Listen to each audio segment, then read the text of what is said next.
The lullaby drifted, a fragile thread in the oppressive silence. It was a melody Rhys recognized, the childhood tune Amelia's mother used to sing. Rhys followed the sound, deeper into the narrow passage, the slick, cool stone pressing against his worn leather boots. The air thickened, laden with the sickly sweet scent of overripe fruit and the damp, earthy smell of ancient stone. The violet light pulsed, reflecting off the walls, painting the passage in an unsettling glow. A sentimental journey, Rhys. How predictable. Vogel's voice echoed in his mind, a mocking whisper that scraped against his sanity. The visions intensified, flashes of a city ablaze, consumed by violet fire.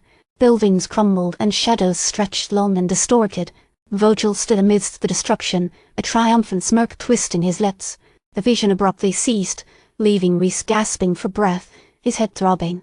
He stumbled, catching himself on the passage wall. He focused on the lullaby, clinging to it as an anchor, in the swirling chaos of Vogel's psychic assault.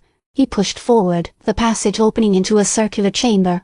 In the center of the room lay a pool of obsidian water, its surface perfectly still, reflecting the violet light like a malevolent eye. Carved into the chamber's walls were strange, pulsing symbols, their meaning lost to time. Amelia stood beside the pool, stiff and lifeless, her eyes vacant. They held no spark of recognition, no trace of the spirited woman he loved. Her gaze was fixed on a point, beyond his sight, and her lips moved silently as if reciting a silent prayer. She is receptive, Vogel's voice purred in Rhys's mind. A perfect conduit. Soon, a heart will be fully awakened. Rhys felt a surge of anger, hot and fierce. "Let her go, Vogel!" he roared, the sound echoing in the chamber. The lullaby intensified, pulling him closer to Amelia. He reached out to touch her, but froze as a small, iridescent salamander darted from the shadows, its scales shimmering with an otherworldly light. It slithered towards him, its eyes glowing with an unsettling intelligence. "A test," Rhys. Vogel chuckled. "Prove your compassion. Prove you are worthy." A wave of nausea washed over Rhys. He knew instinctively that harming the creature would have consequences. He remembered his grandfather's words, *life, no matter how small, deserves respect. He swallowed his revulsion and forced a smile, holding out his hand slowly. "Hello there, little one," he said softly, his voice trembling. The salamander paused, its gaze fixed on his outstretched hand. Then, to Rhys's surprise, it nuzzled his palm, a tiny warmth spreading through his skin. As the salamander settled on his hand, a voice boomed from the depths of the chamber. "Interesting, but not enough." Rhys flinched.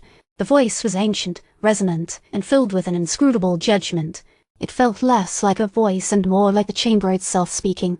"You show a flicker of compassion," the voice continued, "but compassion without understanding is a hollow gesture. Prove it. Understand why you showed kindness, and then perhaps you will be worthy."